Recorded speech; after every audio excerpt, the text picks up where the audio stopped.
News 18 ಡಿಜಿಟಲ್ಗೆ ಸ್ವಾಗತ. ನಾನು ಶಿವರಾಮ ಸಂಡ್ಯ. ಕಳಸಾ ಬಂಡೂರಿ ಯೋಜನೆ ಜಾರಿಗೆ ಒತ್ತಾಯಿಸಿ ರೈತರು ಮತ್ತೆ ಹೋರಾಟ ಆರಂಭಿಸಿದ್ದಾರೆ. ಇನ್ನು ಕೇಂದ್ರ ಸಚಿವ ಪ್ರಹ್ಲಾದ್ ಜೋಶಿ ಅವರ ಒಂದು ಕಚೇರಿಗೆ ಮುತ್ತಿಗೆ ಹಾಕುವಂಥ ಪ್ರಯತ್ನವನ್ನು ಸಹ ಹುಬ್ಬಳ್ಳಿಯಲ್ಲಿ ಮಾಡಲಾಯಿತು. ಏನು ಕೇಂದ್ರ ಸರ್ಕಾರ ಮಹದಾಯಿ ಮತ್ತು ಕಳಸಾ ಬಂಡೂರಿ ಯೋಜನೆ ವಿಚಾರದಲ್ಲಿ ತಾರತಮ್ಯ ನೀತಿ ಅನುಸರಿಸ್ತಾ ಇದೆ ಅನ್ನೋ ಒಂದು ಆರೋಪ ಹೊರಿಸಿ ಇವತ್ತು ಒಂದು ಹೋರಾಟ ಹಮ್ಮಿಕೊಳ್ಳಲಾಗಿತ್ತು. ಮತ್ತು ಮುಂದಿನ ದಿನಗಳಲ್ಲಿ ಸೂಕ್ತ ಕ್ರಮ ಕೈಗೊಳ್ಳದೇ ಇದ್ದರೆ ಕಠಿಣ ಒಂದು ಹೋರಾಟ ಮಾಡಬೇಕಾಗುತ್ತೆ ಅನ್ನೋ ಒಂದು ಎಚ್ಚರಿಕೆಯನ್ನು ಸಹ ಕೊಟ್ಟರು. ಏನೆಲ್ಲ ಹೋರಾಟ ಆಯಿತು ಮತ್ತು ಯಾಕೆ ಸಮಸ್ಯೆ ಕ್ರಿಯೇಟ್ ಆಗ್ತಾಯಿದೆ ಅಂತೇಳಿ ನಾನು ಮುಂದೆ ಹೇಳ್ತಾ ಹೋಗ್ತೀನಿ. ಅದಕ್ಕೂ ಮುಂಚೆ ನ್ಯೂಸ್ 18 ಯೂಟ್ಯೂಬ್ ಚಾನಲ್ ಸಬ್ಸ್ಕ್ರೈಬ್ ಮಾಡಿಲ್ಲ ಅಂದರೆ ಕೂಡಲೇ ಸಬ್ಸ್ಕ್ರೈಬ್ ಮಾಡಿ, ಜೊತೆಗೆ ಇನ್ಸ್ಟಾಗ್ರಾಮ್ ಇರ್ಬೋದು, ಫೇಸ್ಬುಕ್ ಪೇಜನ್ನು ಫಾಲೋ ಮಾಡಿ ಅಂತೇಳಿ ನಾನು ರಿಕ್ವೆಸ್ಟ್ ಮಾಡ್ತಾಯಿದ್ದೀನಿ. ಈಗೇನು ಕಳಸಾ ಬಂಡೂರಿ ಅಂತ ಒಂದು ಹೇಳ್ತಾ ಇದ್ದೆ, ಈ ಯೋಜನೆ 2018ರಲ್ಲೇ ಒಂದೇನು ನ್ಯಾಯಾಧೀಕರಣ ಈ ಒಂದು ಯೋಜನೆಗೆ ಗ್ರೀನ್ ಸಿಗ್ನಲ್ ಕೊಟ್ಟಿದೆ. 3.90 TMC ನೀರು ಬಳಕೆಗೆ ಒಂದು ನ್ಯಾಯಾಧೀಕರಣ ಅನುಮತಿ ಕೊಟ್ಟಿದೆ. ಮತ್ತು ಕೇಂದ್ರ ಸರ್ಕಾರ ಏನು ಈಗಾಗಲೇ DPRಗೂ ಸಹ ಅನುಮತಿ ಗ್ರೀನ್ ಸಿಗ್ನಲ್ ಕೊಟ್ಟಿದೆ. ಆದರೆ ಕೇವಲ ಒಂದೇ ಒಂದು ಬಾಕಿ ಇರೋದಂದರೆ ಅದು ವನ್ಯಜೀವಿ ಮಂಡಳಿಯ ಒಂದು ಅನುಮತಿ ಮಾತ್ರ ಬಾಕಿ ಇದೆ. ಇದಕ್ಕೆ ಸಾಕಷ್ಟು ತೊಡಕುಗಳು ಎದುರಾಗ್ತಾನೆ ಇದ್ದಾವೆ. ವಿಶೇಷವಾಗಿ ಏನಂದರೆ ಗೋವಾ ಪದೇ ಪದೇ ಖ್ಯಾತೆ ತೆಗೆಯುವಂತಹ ಕೆಲಸವನ್ನು ಮಾಡ್ತಾ ಇದೆ. ಮತ್ತು ಈಗೇನು ಒಂದೇನು ಅಲ್ಲಿ ಒಂದು ಹುಲಿ ಕಾರಿಡಾರ್ ಇದೆ, ಆನೆ ಕಾರಿಡಾರ್ ಇದೆ. ಅಂದರೆ ಅಲ್ಲಿ ಒಂದು ಸೂಕ್ಷ್ಮ ಜೀವಿ ವನ್ಯಜೀವಿಗಳು ಬದುಕುವಂತಹ ಒಂದು ಪ್ರದೇಶ ಅದಾಗಿರೋದ್ರಿಂದಾಗಿ ಅಲ್ಲಿ ಏನು ಯೋಜನೆ ಕೈಗೊಳ್ಳಬಾರ್ದು ಅನ್ನೋ ಒಂದು ಆಕ್ಷೇಪ ಗೋವಾದ್ದಾಗಿದೆ. ಈ ಹಿನ್ನೆಲೆಯಲ್ಲಿ ಅದು ಏನಂದರೆ ವನ್ಯಜೀವಿ ಮಂಡಳಿ ಒಂದು ತಕರಾರು ಸಲ್ಲಿಸಿದೆ. ಅದರ ವಿರುದ್ಧ ಏನಂದರೆ ಕರ್ನಾಟಕ ಸರ್ಕಾರ ಸುಪ್ರೀಂ ಕೋರ್ಟ್ಗೆ ಹೋಗಿದೆ. ಸುಪ್ರೀಂ ಕೋರ್ಟ್ನಲ್ಲಿ ವಿಚಾರಣೆ ನಡೀತಾ ಇದೆ. ಈ ಸಂದರ್ಭದಲ್ಲಿ ಇತ್ತೀಚೆಗೆ ನಡೆದಂತಹ ವನ್ಯಜೀವಿ ಮಂಡಳಿಯ ಸಭೆಯಲ್ಲಿ ಏನಂದರೆ ಆ ಒಂದು ಕರ್ನಾಟಕದ ಅರ್ಜಿಯನ್ನು ತಿರಸ್ಕಾರ ಮಾಡಲಾಗಿದೆ. ಅದೊಂದು ನೆಪ, ಅಂದರೆ ಸುಪ್ರೀಂ ಕೋರ್ಟ್ನಲ್ಲಿ ಅರ್ಜಿ ಇರೋದರಿಂದಾಗಿ ನಾವು ಈಗಲೇ ಏನು ತೀರ್ಮಾನಕ್ಕೆ ಬರೋಕ್ಕಾಗಲ್ಲ, ಈಗ ಸದ್ಯಕ್ಕೆ ನಾವು ರಿಜೆಕ್ಟ್ ಮಾಡ್ತೇವೆ ಅನ್ನೋ ಒಂದು ಮಾತನ್ನು ಹೇಳಿದ್ದಾರೆ. ಜೊತೆಗೆ ಕೇಂದ್ರ ಸಚಿವ ಭೂಪೇಂದ್ರ ಯಾದವ್ ಅವರು ಈ ನಿಟ್ಟಿನಲ್ಲಿ ಕರ್ನಾಟಕ CM DK ಶಿವಕುಮಾರ್ ಅವರಿಗೆ ಪತ್ರವನ್ನು ಸಹ ಬರೆದಿದ್ದಾರೆ. ನಾವು ಆ ಒಂದು ಕರ್ನಾಟಕದ ಅರ್ಜಿನ ತಿರಸ್ಕಾರ ಮಾಡ್ತಾಯಿದ್ವಿ. ಯಾಕಂದರೆ ಇದೇನು ಸುಪ್ರೀಂ ಕೋರ್ಟ್ನಲ್ಲಿ ಕರ್ನಾಟಕ ಸರ್ಕಾರ ಸುಪ್ರೀಂ ಕೋರ್ಟ್ ಮೊರೆ ಹೋಗಿರೋದ್ರಿಂದಾಗಿ ಮತ್ತು ಸುಪ್ರೀಂ ಕೋರ್ಟ್ನಲ್ಲಿ ವಿಚಾರಣೆ ನಡೀತಾ ಇರೋದ್ರಿಂದಾಗಿ ಸದ್ಯಕ್ಕೆ ಯಾವುದೇ ನಿರ್ಧಾರಕ್ಕೆ ಬರೋಕ್ಕೆ ಆಗಲ್ಲ. ಮುಂದೆ ನಾವು ಕೋರ್ಟ್ ತೀರ್ಮಾನಕ್ಕೆ ಬದ್ಧರಾಗಿರ್ತೀವಿ ಇತ್ಯಾದಿ ಅಂಶಗಳನ್ನು ಒಳಗೊಂಡ ಒಂದು ಪತ್ರವನ್ನು ಸಹ ಭೂಪೇಂದ್ರ ಯಾದವ್ ಬರೆದಿದ್ದಾರೆ. ಇದು ರೈತರ ಆಕ್ರೋಶಕ್ಕೆ ಕಾರಣವಾಗಿದೆ. ಮತ್ತು ಕರ್ನಾಟಕದಲ್ಲಿ 5 ಸಚಿವರು ಕೇಂದ್ರ ಸಚಿವರು ಇದ್ದಾರೆ, ಆದರೂ ಸಹ ನಮಗೆ ಯಾವುದೇ ಪ್ರಯೋಜನ ಆಗ್ತಾಯಿಲ್ಲ ಅಂತ ಆರೋಪಿಸಿ, ಮತ್ತು ವಿಶೇಷವಾಗಿ ಈ ಭಾಗದ ಕೇಂದ್ರ ಸಚಿವರಾದಂತಹ ಪ್ರಹ್ಲಾದ್ ಜೋಶಿ ಅವರು ಇದೇ ಭಾಗದವರು ಇದ್ದಾರೆ. ಮತ್ತು ಅವರು ಆ ಒಂದು ಯೋಜನೆ ಫಲಾನುಭವಿಗಳಿದ್ದಾರೆ ಆ ಜಿಲ್ಲೆಯ ಪ್ರತಿನಿಧಿಗಳು ಆಗಿದ್ದಾರೆ. ಆದರೂ ಸಹ ಇವರು ಇಚ್ಛಾಶಕ್ತಿ ಪ್ರದರ್ಶನ ಮಾಡ್ತಾಯಿಲ್ಲ ಅಂತ ಆರೋಪಿಸಿ ಇವತ್ತೇನೆಂದರೆ ಕಳಸಾ ಬಂಡೂರಿ ರೈತ ಹೋರಾಟ ಸಮಿತಿ ನೇತೃತ್ವದಲ್ಲಿ ಇವತ್ತು ಪ್ರತಿಭಟನೆ ಮಾಡಲಾಯಿತು. ಹುಬ್ಬಳ್ಳಿಯ ಚಿಡುಗುಪ್ಪಿ ಆಸ್ಪತ್ರೆ ಆವರಣದಲ್ಲಿರುವಂತಹ ಕೇಂದ್ರ ಸಚಿವ ಪ್ರಹ್ಲಾದ್ ಜೋಶಿ ಅವರ ಕಚೇರಿಗೆ ಮುತ್ತಿಗೆ ಹಾಕುವಂಥ ಪ್ರಯತ್ನ ಮಾಡಿತು. ಈ ಸಿದ್ದಣ್ಣ ತೇಜಿ ನೇತೃತ್ವದಲ್ಲಿ ಹೋರಾಟವನ್ನು ಹಮ್ಮಿಕೊಳ್ಳಲಾಗಿತ್ತು.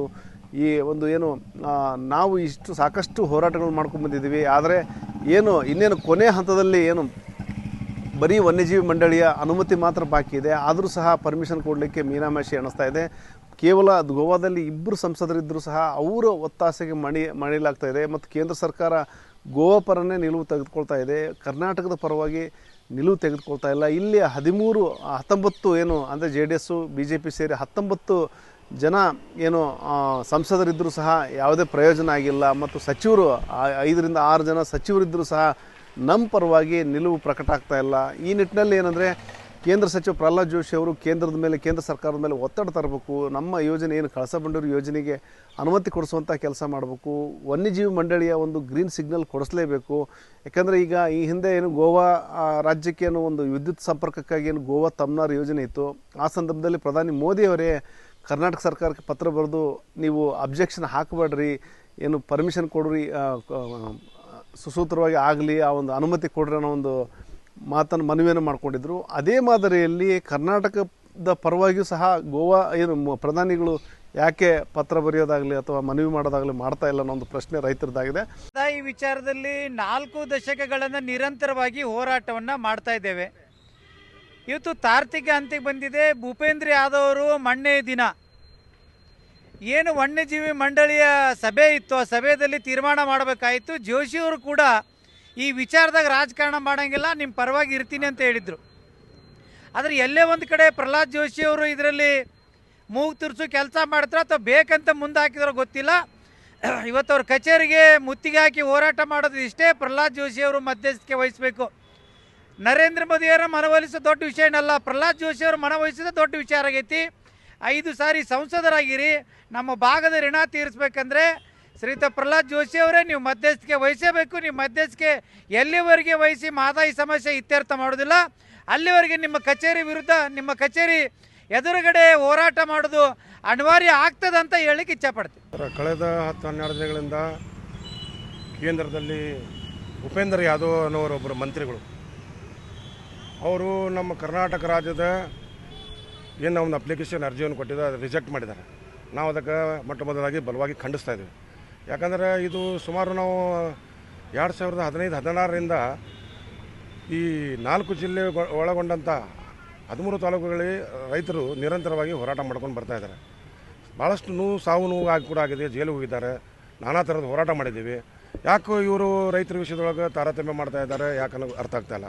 ಯಾಕಂದರೆ ಕೇಂದ್ರ ಸರ್ಕಾರ ಮತ್ತು ಗೋವಾ ಸರ್ಕಾರ ಮಹದಾಯಿ ಹಾಗೂ ಕಳಸಾ ಬಂಡೂರು ನೀರಿನ ವಿಚಾರದಲ್ಲಿ ಯಾವತ್ತೂ ಅಡ್ಡಗಾಲು ಹಾಕ್ಕೊಂಡು ಬಂದೈತಿ. ನಮ್ಮ ಭಾಗದ ಸಂಸತ್ ಸದಸ್ಯರಾದ ಹಾಗೂ ಕೇಂದ್ರದ ಪ್ರಭಾವಿ ಮಂತ್ರಿಗಳಾದ ಪ್ರಹ್ಲಾದ್ ಜೋಶಿ ಅವರು ಯಾಕೆ ಮಧ್ಯಸ್ಥಿಕೆ ವಹಿಸಿ 3 ರಾಜ್ಯದ ಮುಖ್ಯಮಂತ್ರಿ ಆಗಿರ್ಬೋದು, ನೀರಾವರಿ ಮಂತ್ರಿಗಳಾಗಿರ್ಬೋದು, ಸಂಬಂಧಪಟ್ಟಂಥ ಅಧಿಕಾರಿಗಳ ಜೊತೆಗೆ ಸನ್ಮಾನ್ಯ ಪ್ರಧಾನಮಂತ್ರಿಗಳ ನೇತೃತ್ವದೊಳಗೆ ಈ ಭಾಗದ ಸಮಸ್ಯೆ ಬಗೆಹರಿಸೋದು ಭಾಳ ಉತ್ತಮ ಅಂತ ಹೇಳಿಕೆ ನಾನು ಇಚ್ಛಪಡ್ತಾ ಇದ್ದೇನೆ. ಅರಣ್ಯ ಇಲಾಖೆಯಿಂದ ಅನುಮತಿ ಕೊಡಿಸಬೇಕು ಆದಷ್ಟು ಬೇಗನೆ. ಯಾಕಂದರೆ ಈ ಕೆಲಸ ನಾವು ರೈತರು, ಕಾರ್ಮಿಕರು, ಈ ಭಾಗದ ಜನರು ನಾವು ಹೋರಾಟ ಮಾಡುವ ಮುಖಾಂತರ ಸರ್ಕಾರಕ್ಕೆ ನಾವು ಗಮನ ಸೆಳೆಯುವಂಥ ಕೆಲಸ ಇಷ್ಟು ಮಾಡ್ಬೋದು. ಯಾಕಂದರೆ ಅಲ್ಲಿ ಸಂಸತ್ ಸದಸ್ಯರಾಗಿರೋಂಥ ಕೇಂದ್ರ ಮಂತ್ರಿಗಳಾದಂಥ ಅವರು ನರೇಂದ್ರ ಮೋದಿ ಎದುರುಗಡೆ ಹೋಗಿ ಈ ರಾಜ್ಯದ ಸುಮಾರು 18 ಜನ MP ಗಳಿದ್ದಾರೆ, ಯಾರು BJP ಅದು ಹಾಗೂ JDSನವರು. ಏನು ಮಾಡಬೇಕ್ರಿ ಅರಣ್ಯ ಇಲಾಖೆಯಿಂದ ತಕ್ಷಣ ನಮಗೆ ಅವಕಾಶ ಮಾಡಿ ಕೆಲಸ ಮಾಡಿಕೊಡ್ಬೇಕು. ಯಾಕಂತಂದರೆ ಕೇಂದ್ರ ಸರ್ಕಾರ ಬರೀ ತಡೆ ಮಾಡ್ತಾ ಇದೆ ಈ ವಿಷಯದೊಳಗೆ.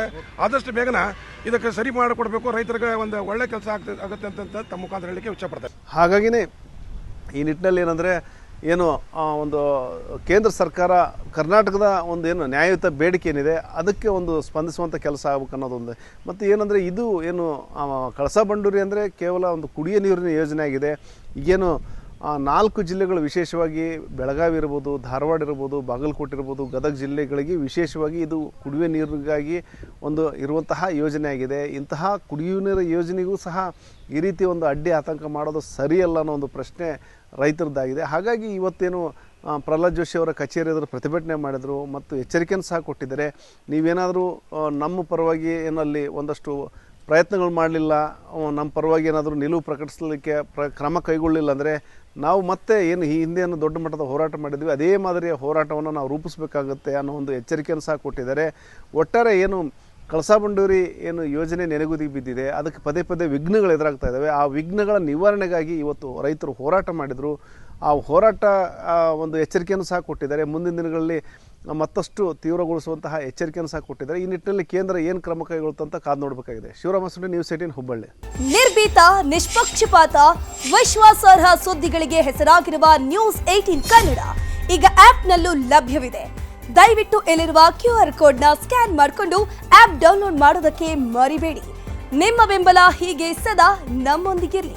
ಧನ್ಯವಾದ.